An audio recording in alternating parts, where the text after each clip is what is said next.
her! Even the lights can't brighten you! You can laugh today. Who's gonna stop us? They mocked her black skin until a Korean Mafia boss walked in. They said her skin was the loudest thing in the room. They were wrong. The convoy that rolled up outside Wexbridge Prep that Tuesday was louder, and it was coming for every single one of them. If you believe every girl deserves respect regardless of her skin, smash that like button, subscribe, and share this with someone who needs it. Only the Bridgets of this world stay quiet. Turn on notifications so you never miss what happens next.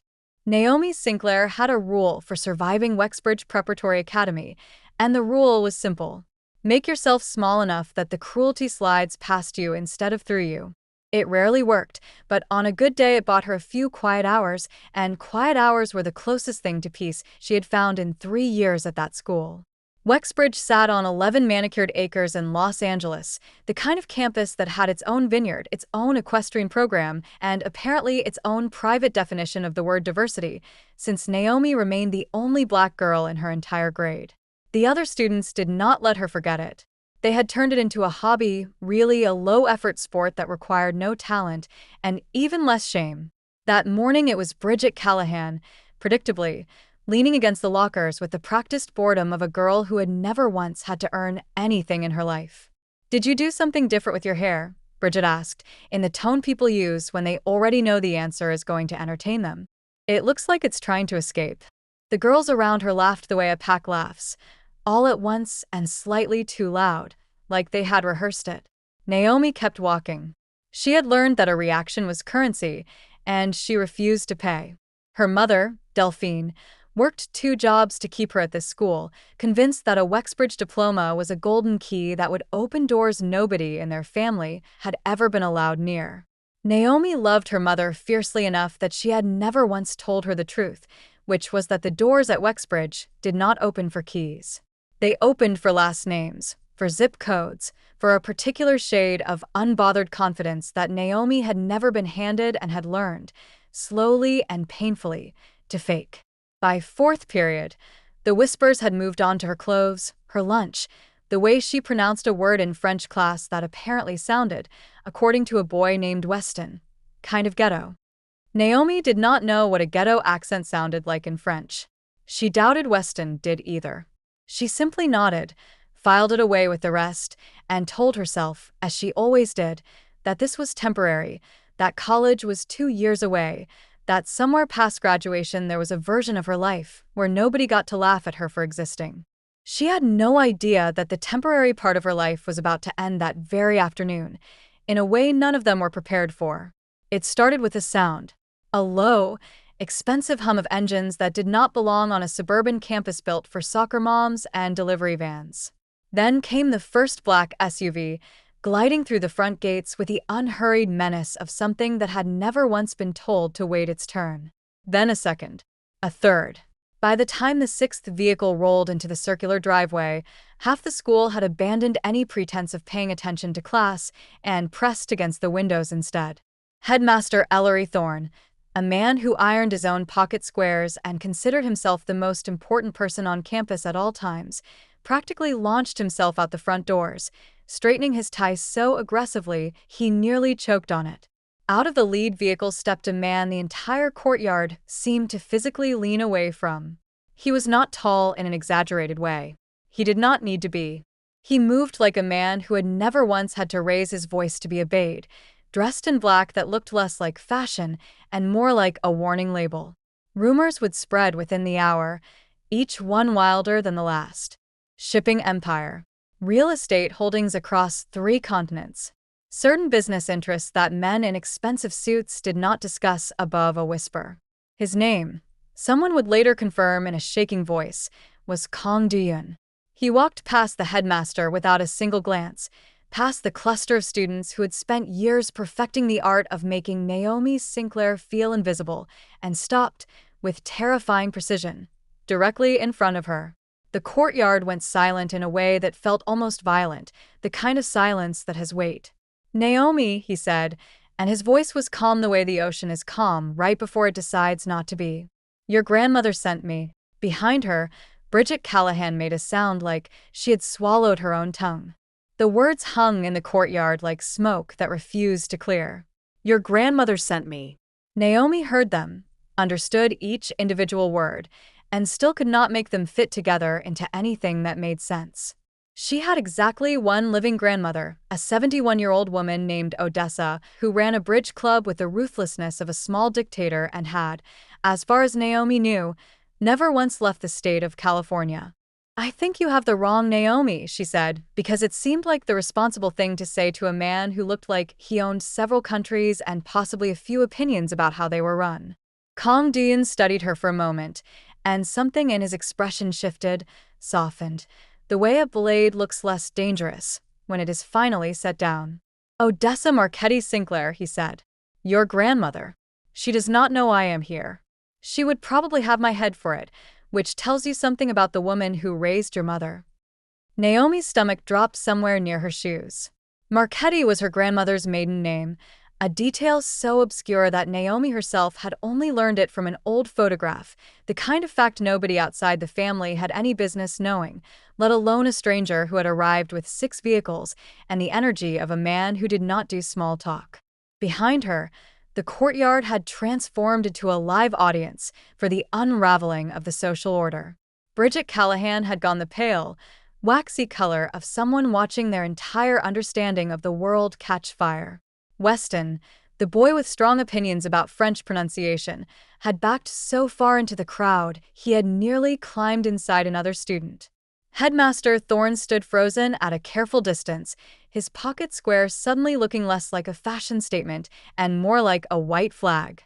"Explain," Naomi said, because if her life was about to become a spy thriller, she at least deserved the exposition. Kong Duyun did not lower his voice, and that, Naomi would later realize, was the point. He wanted witnesses. In 1987, during a conflict your history textbooks will summarize in one paragraph and get half wrong, my mother was 17 years old, alone, and hunted by men who did not care that she was a child.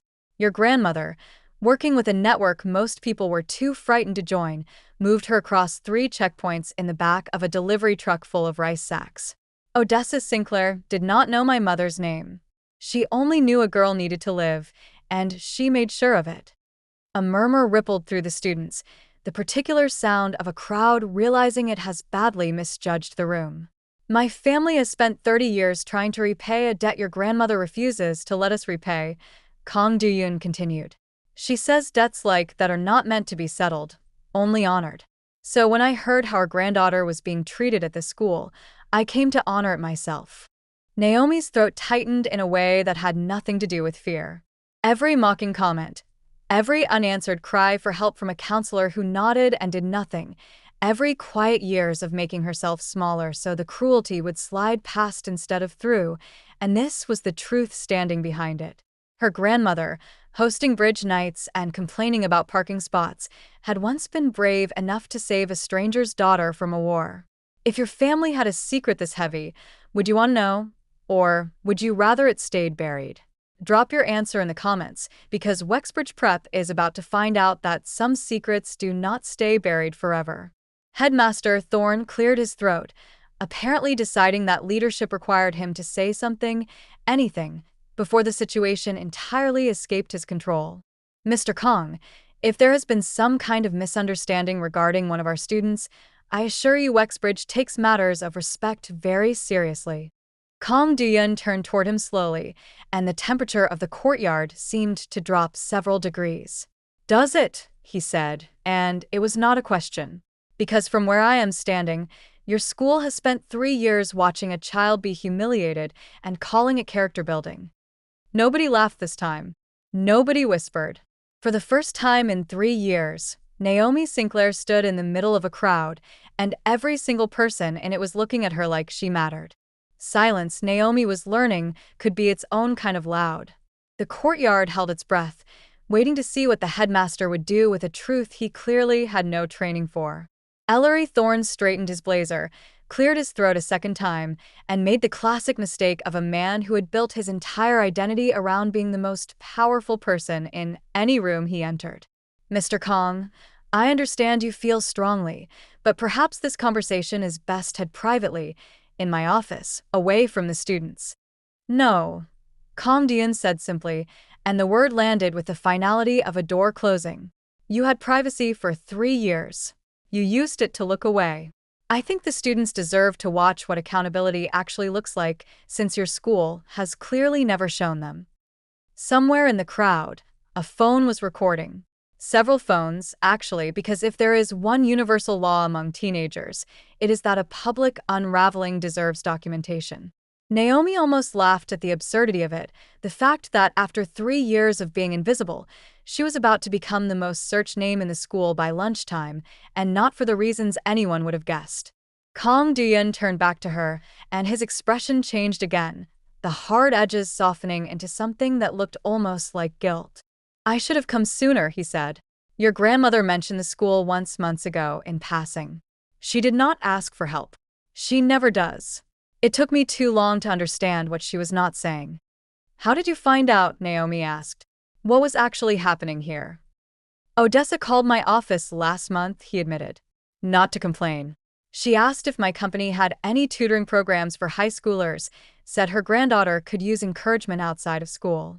It seemed like an odd request from a woman who has never once asked me for anything in 30 years, so I looked closer. What I found was not encouragement. It was a pattern. Bridget Callahan, who had been inching backward through the crowd in the universal body language of someone trying to become invisible without technically running away, found herself abruptly out of room to retreat. Kong Duyun's gaze landed on her with the precision of a man who had clearly done his homework. You, he said. The hair comment this morning. The comment about air conditioning last semester. The incident in the locker room in October that a teacher witnessed and chose to write up as, and I am quoting the school's own records, a minor social disagreement. Bridget's face went the color of old paper. How do you know about that?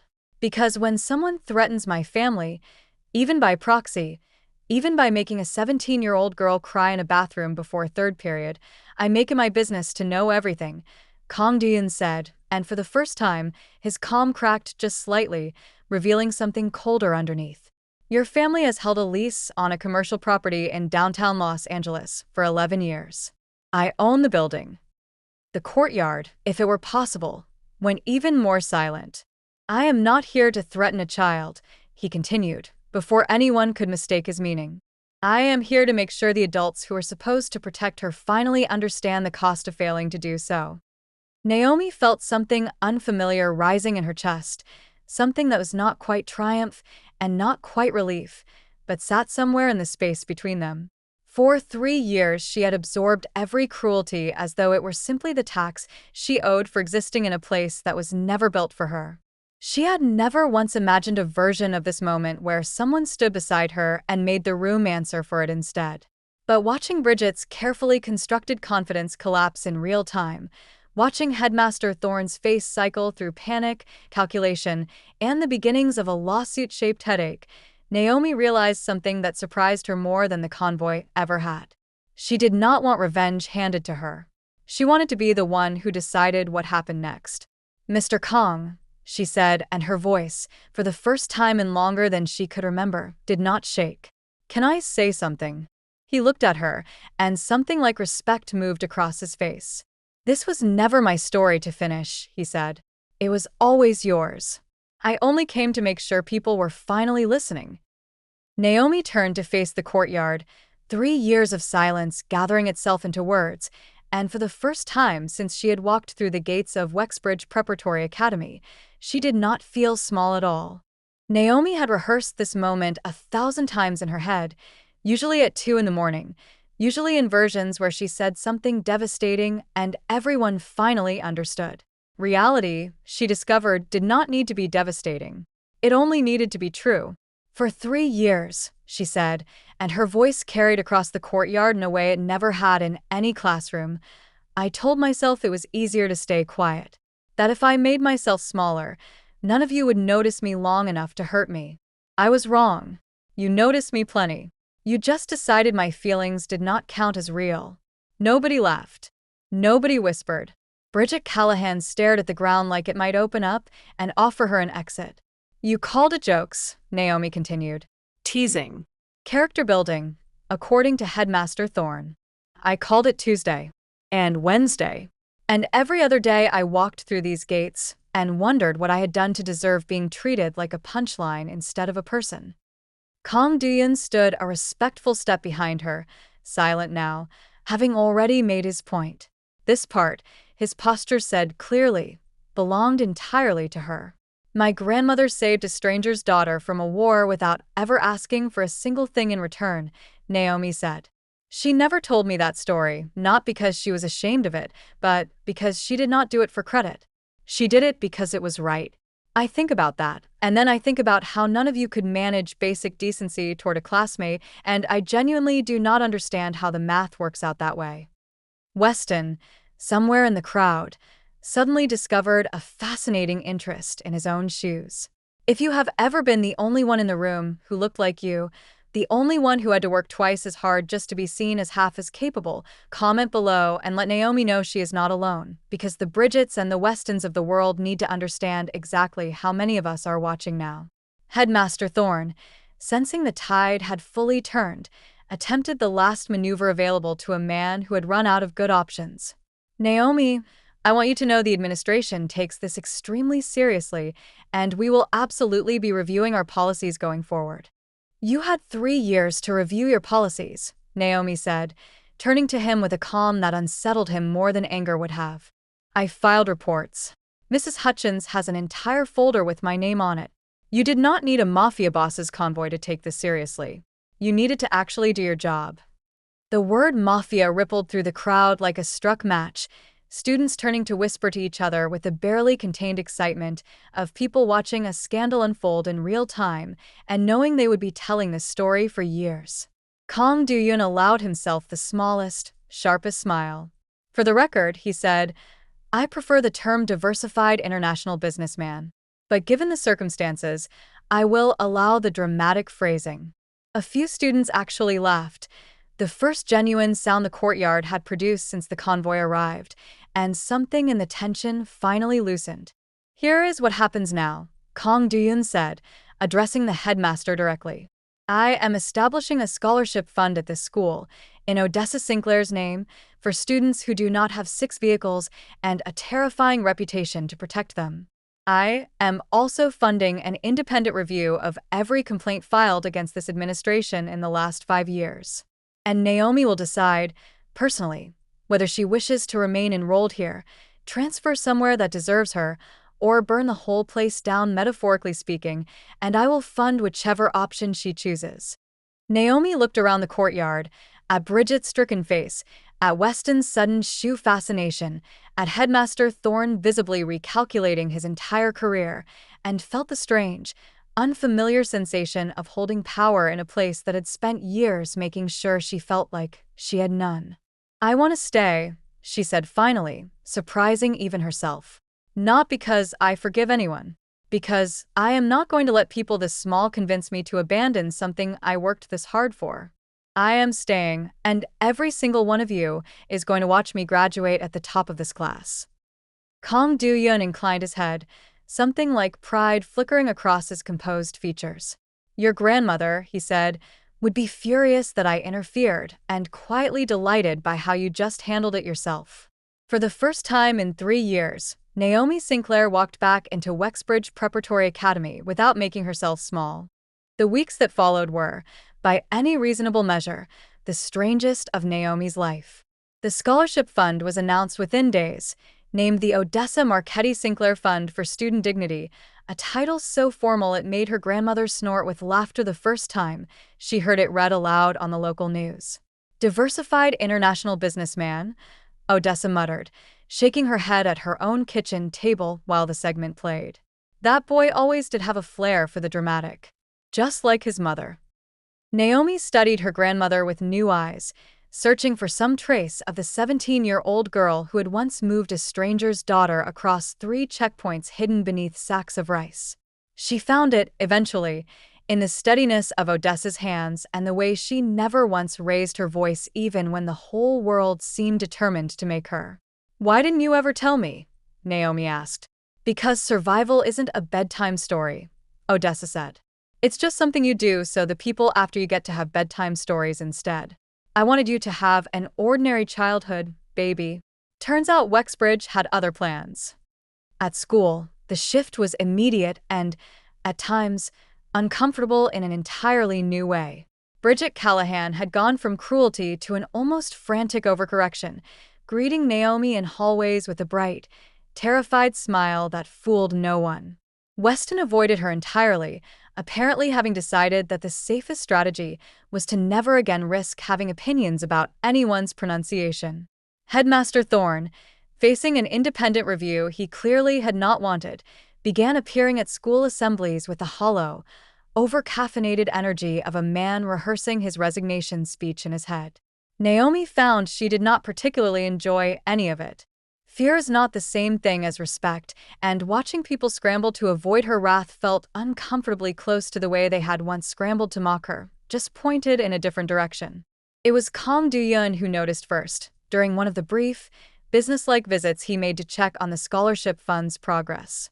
"You look unhappy," he said, watching her from across Odessa's kitchen table, for a girl who just won. "I didn't want them scared of me," Naomi admitted. "I wanted them to understand they were wrong. Those aren't the same thing." "No," he agreed. "They rarely are." It was during this visit that the second thread of the story began to surface, quiet and unhurried, the way real danger often does.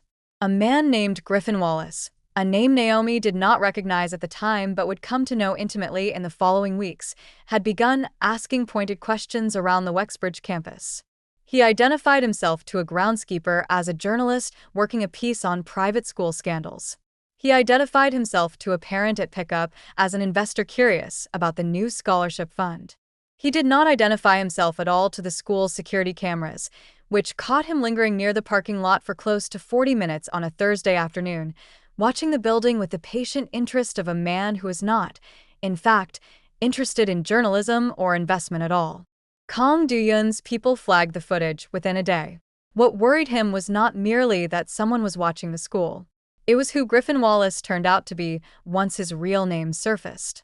A former associate of a rival shipping consortium, one Kang Do-yeon's organization had quietly, decisively outmaneuvered 18 months earlier, costing that consortium several $100 million and, more dangerously, a great deal of pride.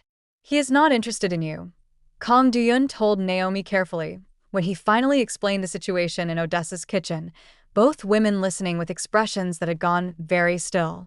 "He is interested in me, and he has realized, correctly, that the fastest way to hurt a man like me is to threaten something I have publicly claimed to protect."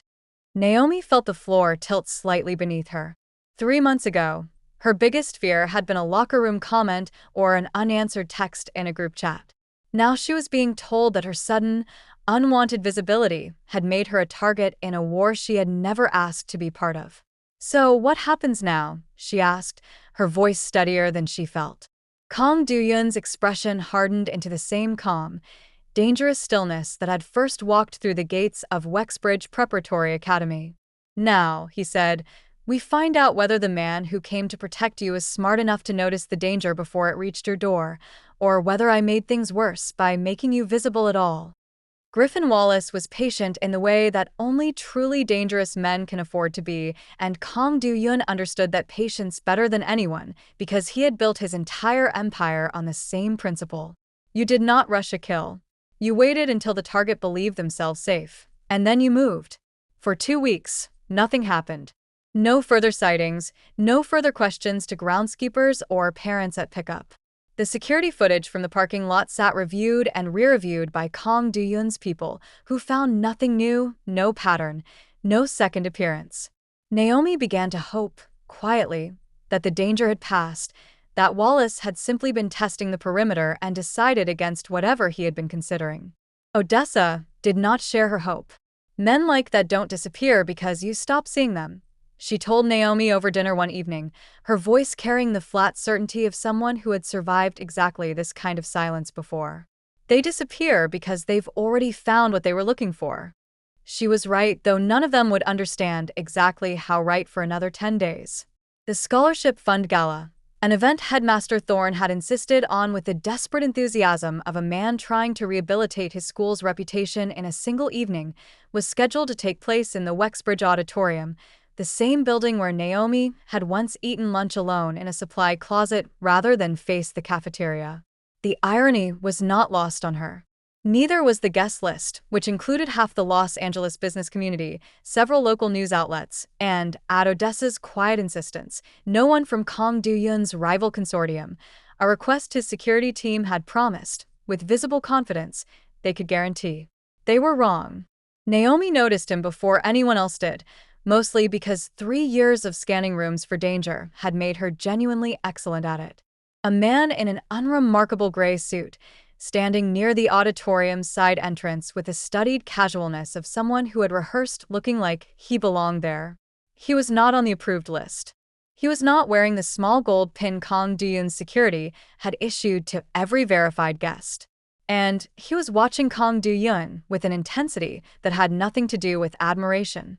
That man, Naomi said quietly to Odessa, who followed her granddaughter's gaze and went very still in the particular way that Naomi had come to recognize as her grandmother's version of alarm. "Get security," Odessa said. "Now, baby. Don't wait. Don't ask. Don't try to be brave about it."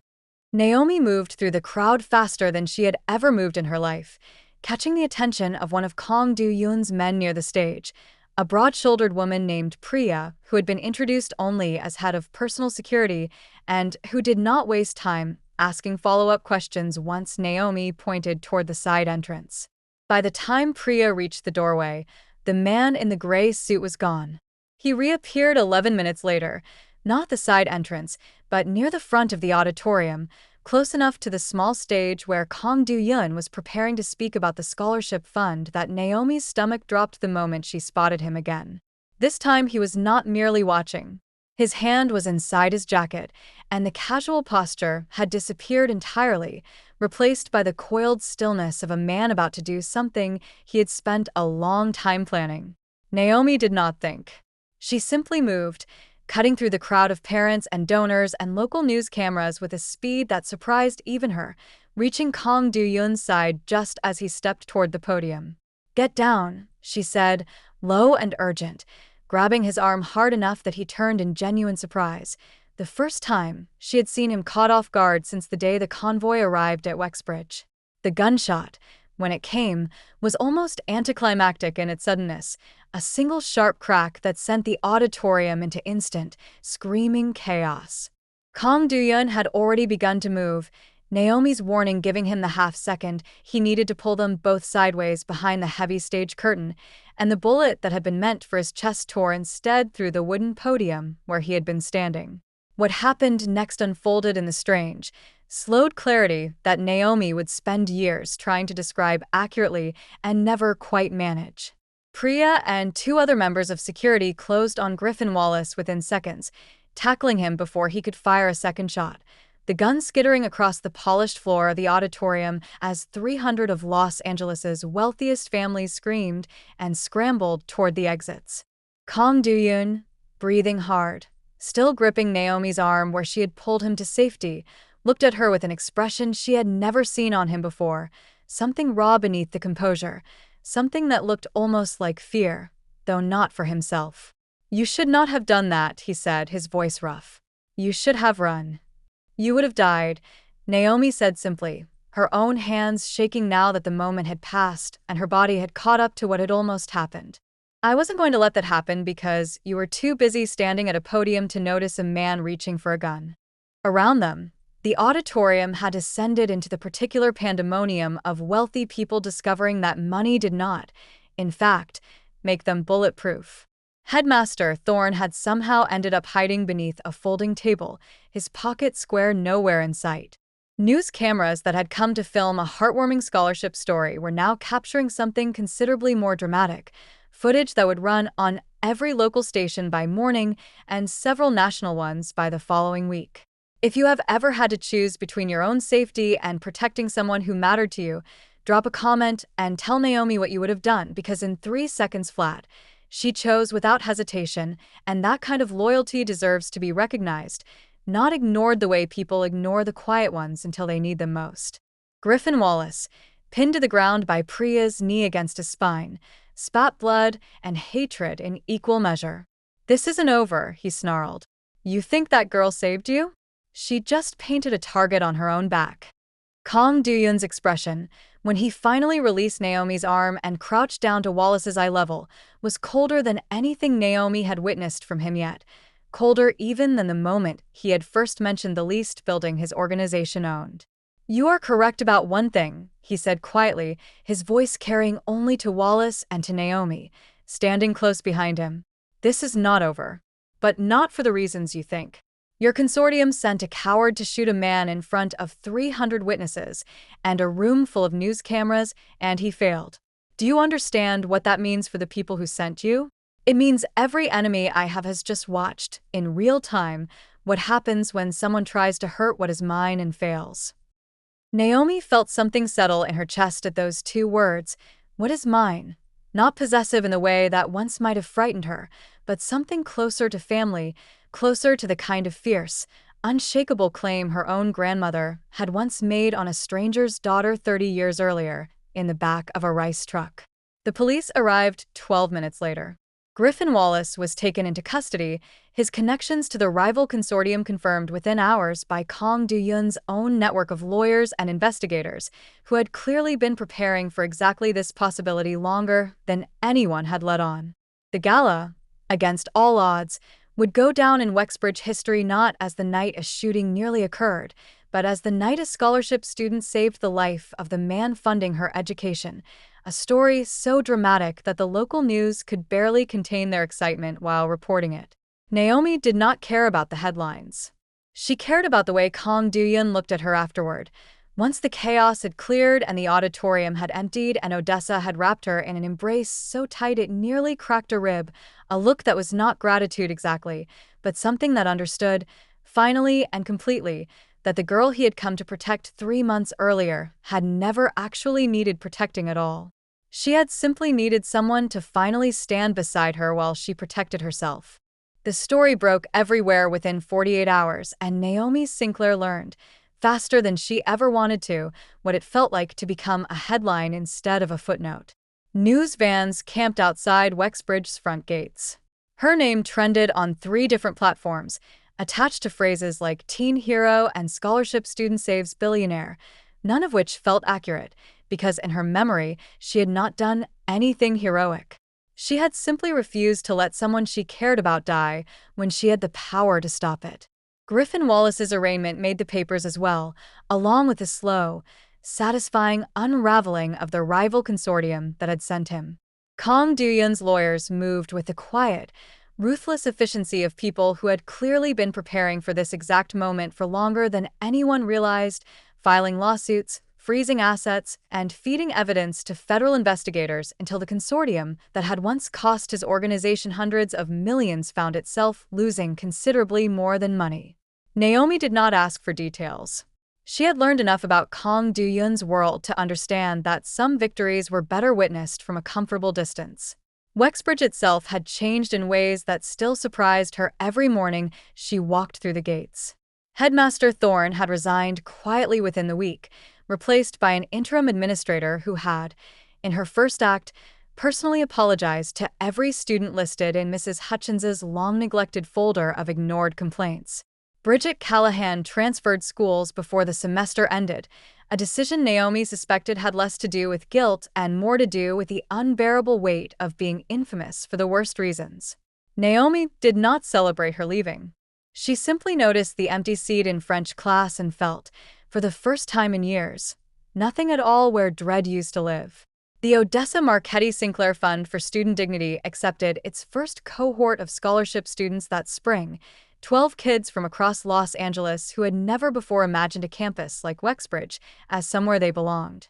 Naomi met each of them personally, at Kang Do-yoon's quiet insistence, because he believed, correctly, that they needed to see someone who looked like them walking those halls like she owned the place, not because a Mafia boss had shown up on a Tuesday, but because she had earned it herself, one impossible day at a time.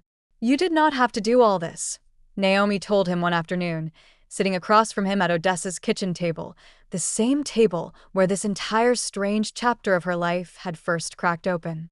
The fund, the review, any of it. You already saved me once at the gates. You didn't owe me a second act. Kang Do-yun considered this for a long moment, turning his teacup slowly in his hands, a habit Naomi had come to recognize as his version of choosing words carefully. Your grandmother once told me something I did not understand until recently, he said.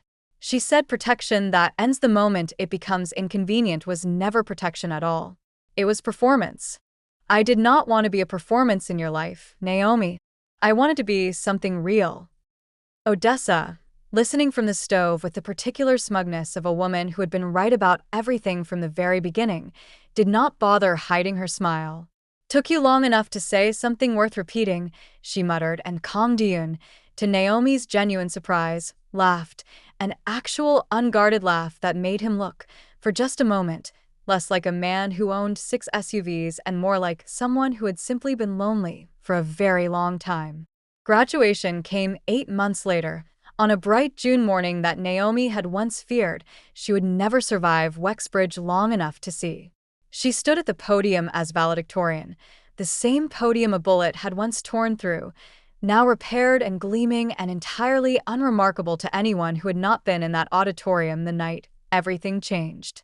She looked out at the crowd before she spoke, at her mother Delphine in the 3rd row, finally allowing herself to cry after 3 years of pretending everything was fine for her daughter's sake, at Odessa beside her, dressed in her sharpest church clothes, radiating the fierce, quiet pride of a woman who had once saved a stranger's daughter and never once expected the universe to circle back and thank her for it.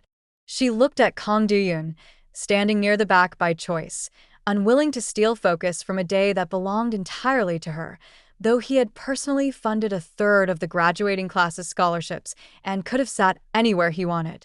3 years ago, Naomi began, her voice steady in a way it had never been in that courtyard the day the convoy first arrived. I believed the only way to survive this school was to make myself small enough that cruelty would slide past me instead of through me. I was wrong. Cruelty does not stop because you make yourself smaller. It stops when the people around you decide it is no longer acceptable, and when you finally decide, yourself, that you are done shrinking.